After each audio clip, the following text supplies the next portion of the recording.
Olá, começamos mais um programa de entrevistas sobre inovação, denominado Marcos Inovação, e hoje nós temos uma convidada muito especial, que é a Carolina Mocelin Ghisoni.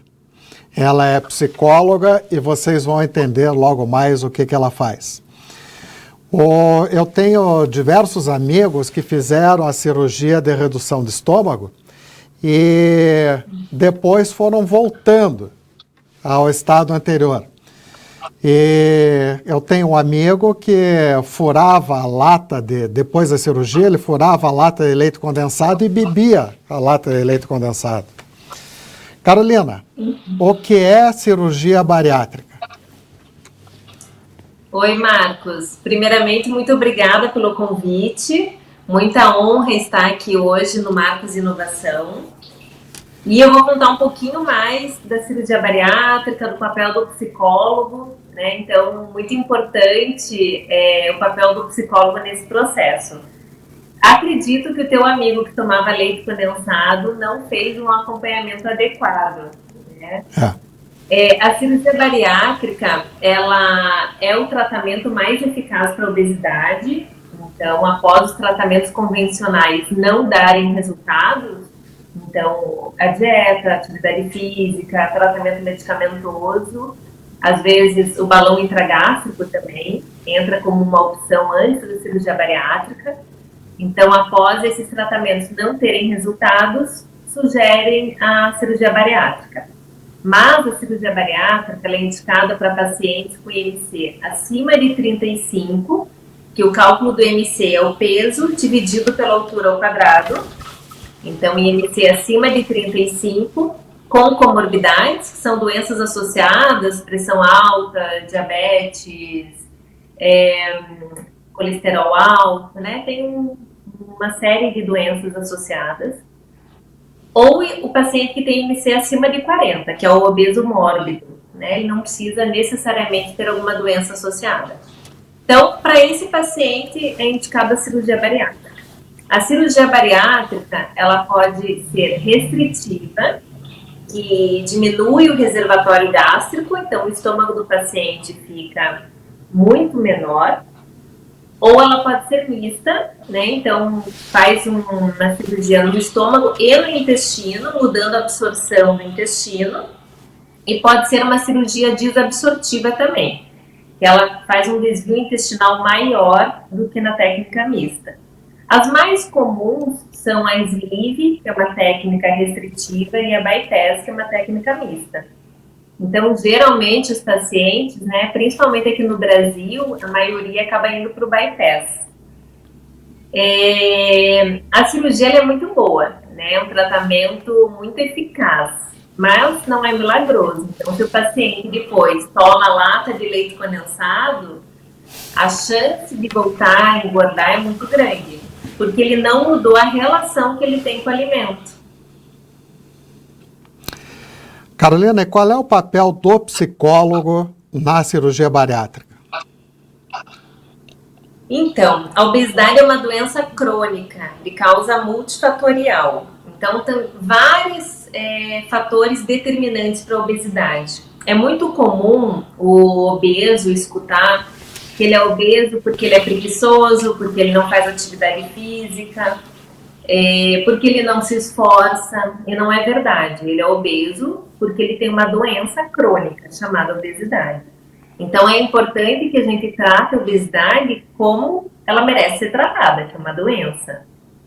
E é muito difícil para essa pessoa, né, que muitas vezes já por muitos anos vem enfrentando essa doença e lutando e se esforçando em diversos tratamentos que não tiveram resultado duradouro por muito tempo, né? Então, o resultado acontece, mas dura pouco tempo.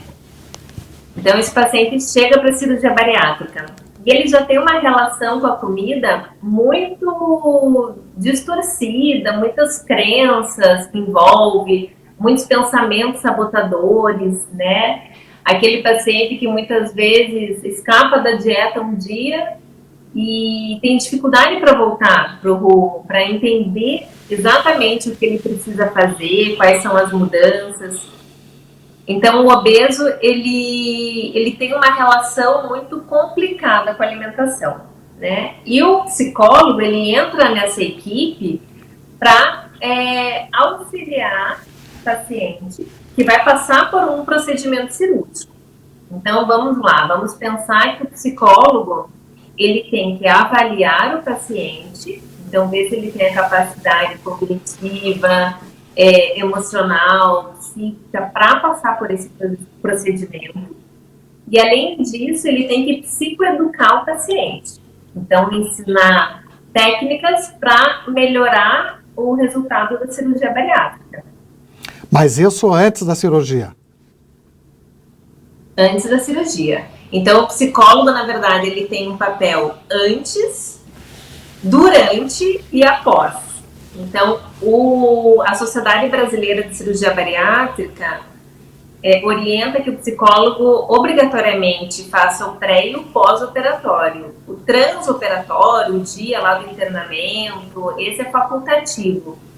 Mas o psicólogo precisa trabalhar antes e depois com o paciente. Carolina, e quais são as estratégias que o psicólogo pode ensinar ao paciente?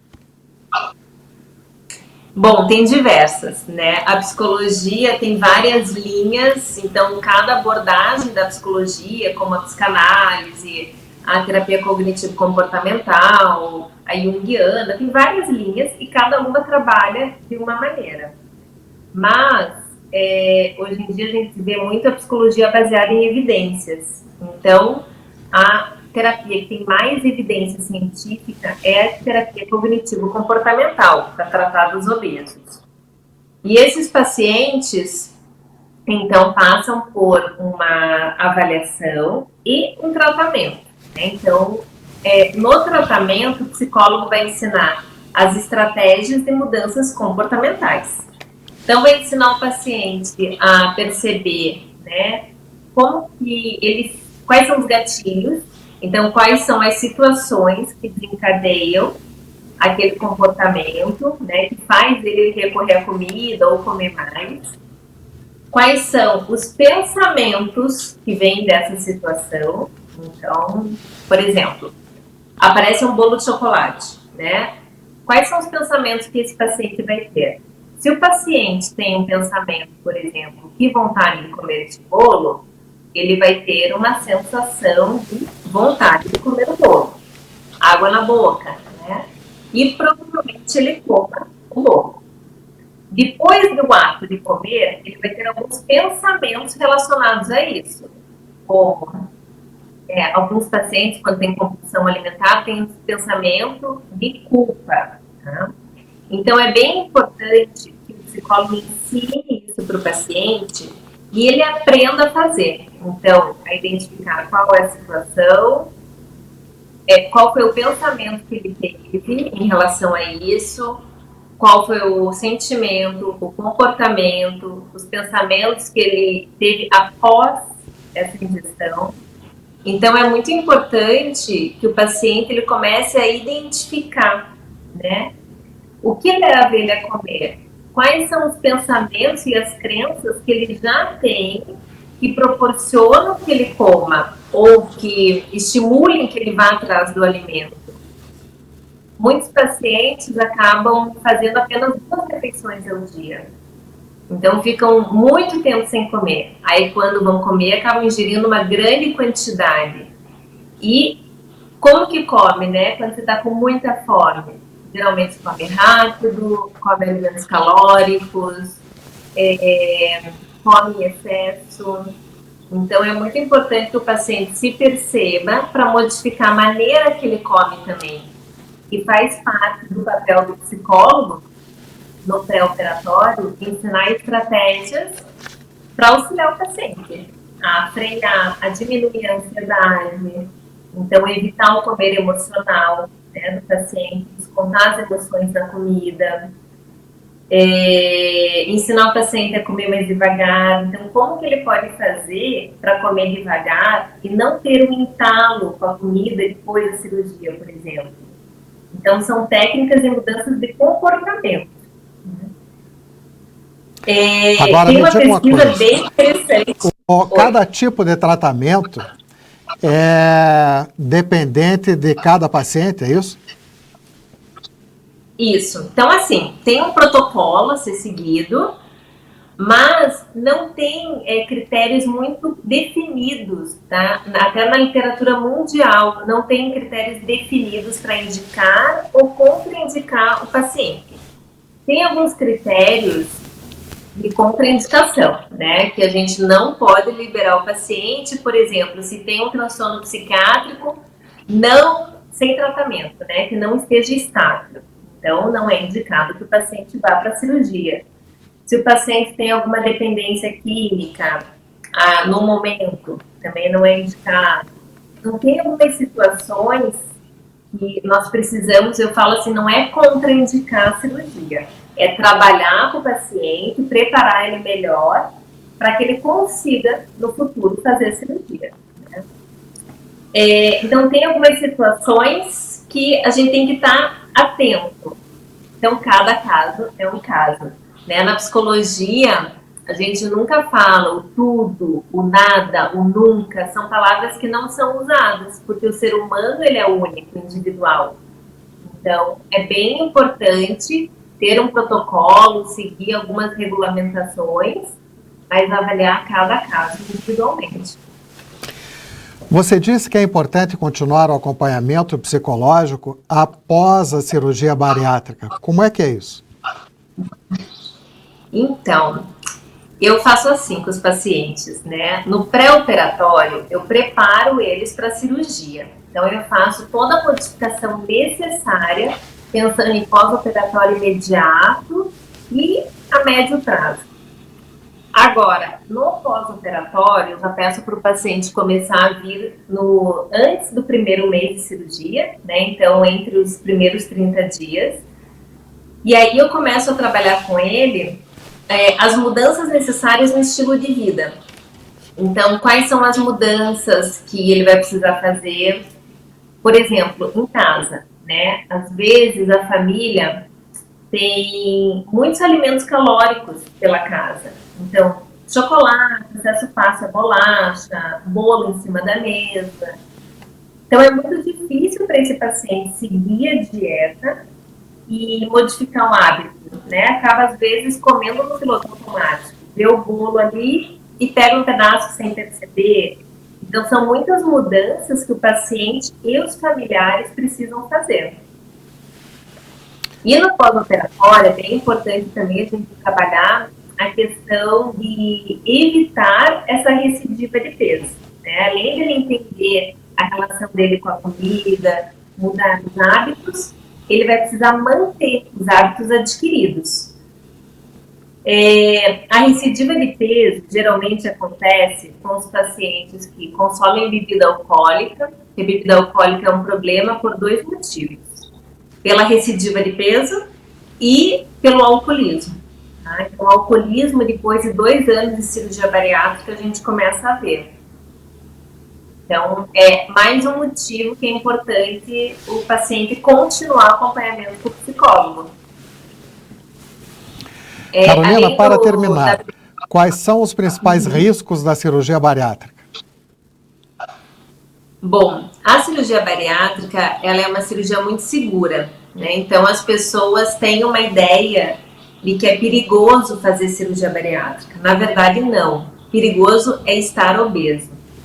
Um dado da Sociedade Brasileira de Cirurgia Bariátrica, 0,1% das cirurgias chegam em uma mortalidade.